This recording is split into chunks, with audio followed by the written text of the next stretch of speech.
Hello, my name is M.K.Davis. You know, since 1997, I've been working on a piece of footage that has become iconic in the United States and throughout the world, actually. And it's my pleasure to sit down here with you and discuss how I was able to get, or glean information from the film and the different ways that I used to extrapolate information and put it together and make the film better, clean it up.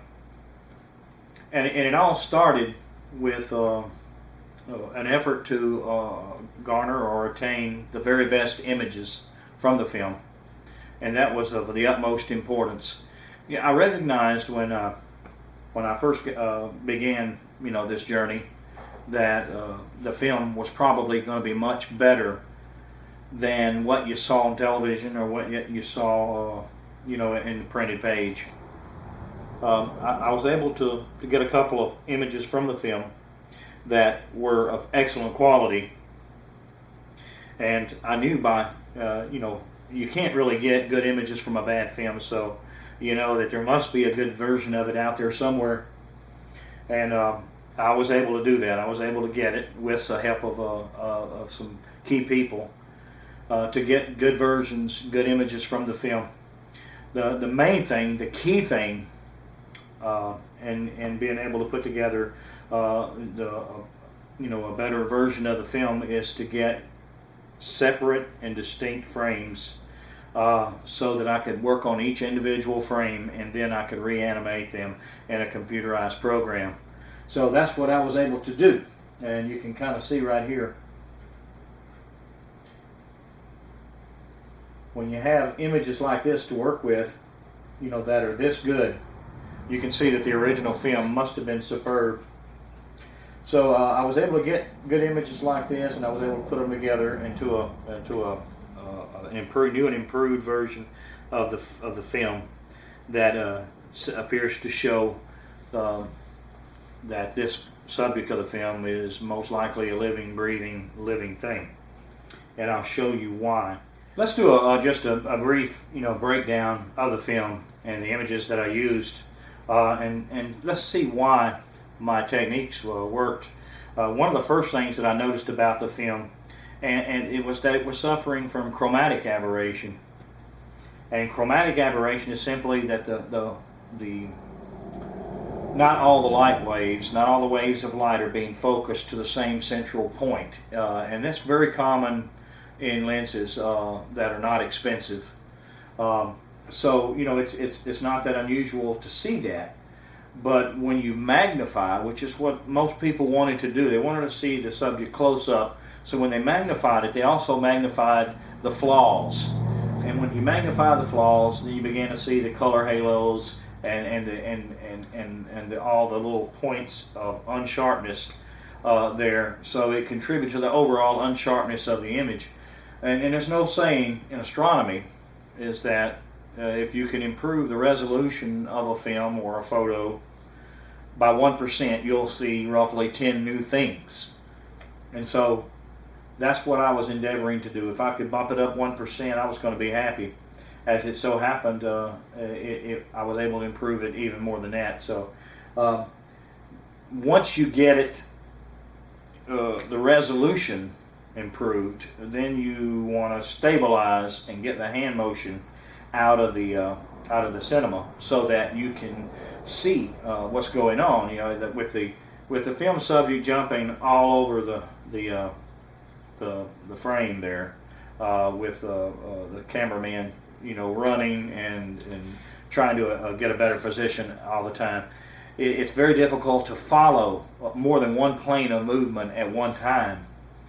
So what I wanted to do is reduce those planes of movement to just the subject itself and bring it to the center of the frame and hold it there.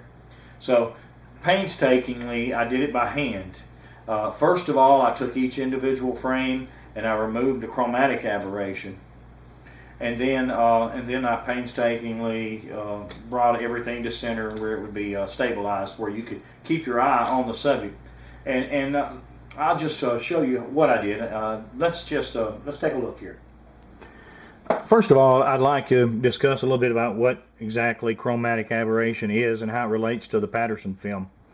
If you'll notice, you follow my cursor right there, you'll see that this is your lens, and there's your light rays coming into the lens. Okay, they're being bent or focused to a point, but not all the colors go to the same point. You see they're crisscrossing before and after this this single point of focus right here. So what that does is create color halos, little rainbow effects, and it contributes to the unsharpness of an image. Now there's not a lot you can do about a color image being that way. There may be some things you can do, but if you were willing to part with some of the colors and display the image in black and white, there's quite a bit you could do. You could split the image into its component colors with a prism, and you can do that either optically or with a digital prism.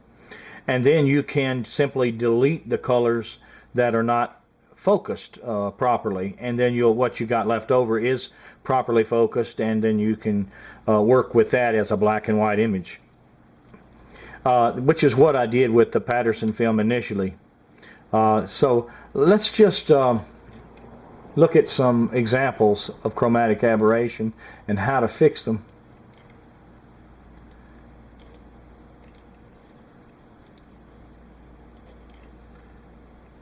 And what I'll do is I'll just split these right here on the screen, and so you can see it. And I don't really favor filming right off a computer screen, but it's sometimes there's no substitute for actually watching me do the color splits. And you can see this image right here. It's a little fuzzy, and you can see, but it's redeemable to an extent if you're willing to work in black and white. So what I did was I just simply put it through a color digital color prism. Now this is a split to CMYK. Now you got RGB, which is for displaying on a monitor, red, green, and blue, and you got cyan, magenta, yellow, and black, and K means simply below a certain threshold. And that's dealing with the printing of a photo or an image. The computer has to mix the inks, so you're asking it to split it into its component colors for printing, which is a little better, a little more precise type of split. So I'm going to hit this and I'm going to split it into its component colors, and it's going to display them in black and white. And if you'll look, you'll see that some of them are quite fuzzy. These are the component colors that are contributing to the unsharpness of the overall unsharpness of the image. And I simply just delete them and get rid of them. And then I'll go with the K, which is the subdued colors, which are below a certain threshold, and then all the colors with yellow removed. Okay, and I'll recombine those.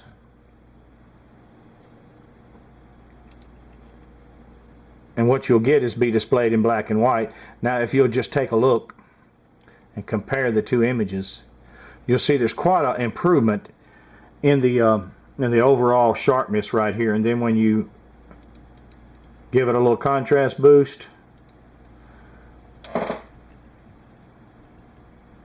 you can see that this right here remains fuzzy while this one sharpens up, and it's a several times boost in sharpness. And if you do each individual frame that way, and then when you animate them, you get the cinematic effect of combining that 1% over a period of over 900 frames. So it kind of it's kind of an overall cinematic effect. The overall boost in quality goes up over 1 or 2 or 3%. It's quite a leap in quality, and you begin to see things. 1%, you see 10 new things. If you go 2%, you're 20 new things. And in a film that of this importance, of this magnitude, 20 new things is a big deal. Also, I have another example. Let me get rid of these.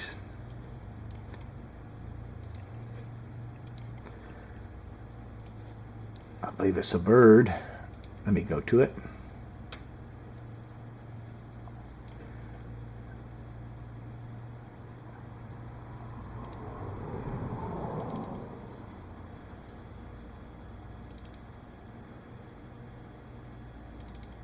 Alright, we have a bird right here, and this is an example of chromatic aberration.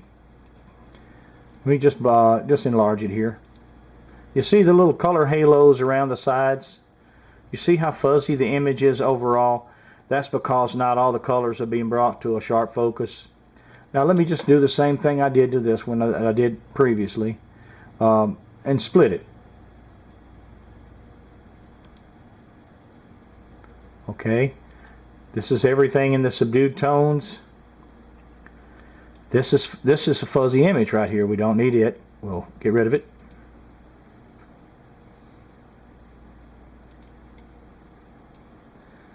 We'll see which one of them contributes the most. This is probably the sharpest, and it's the everything but magenta. So we'll get rid of this one too. And we'll recombine them.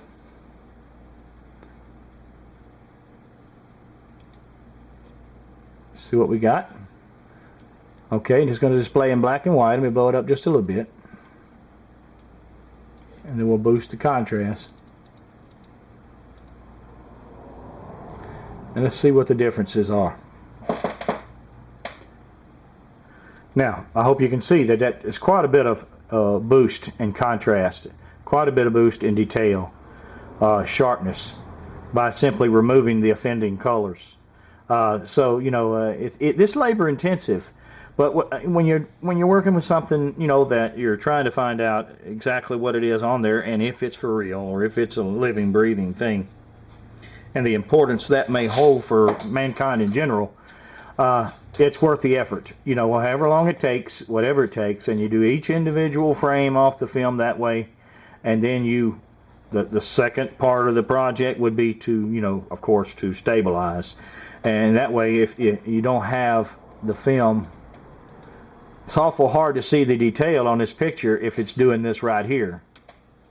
You see what I mean? So we got to remove all the planes of motion but one, so that we don't have to watch but one plane of motion, and then we'll be able to focus in on exactly what we're looking at and get some decent interpretation. And that's what my goal was initially when I began this project, and it's worked out quite well. The film gives a lot, and usually when you deal with film, that if it's a hoaxed film, it's going to only yield what was built into the hoax. But if it's a live event, it will continue to yield on and on and on and on. So, you know, let's take a look at the film. Let's take a look at how I was able to not only do this, but able to stabilize it. And there's several different ways to stabilize so that you can look for detail in the film and interpret it properly. So let's take a look.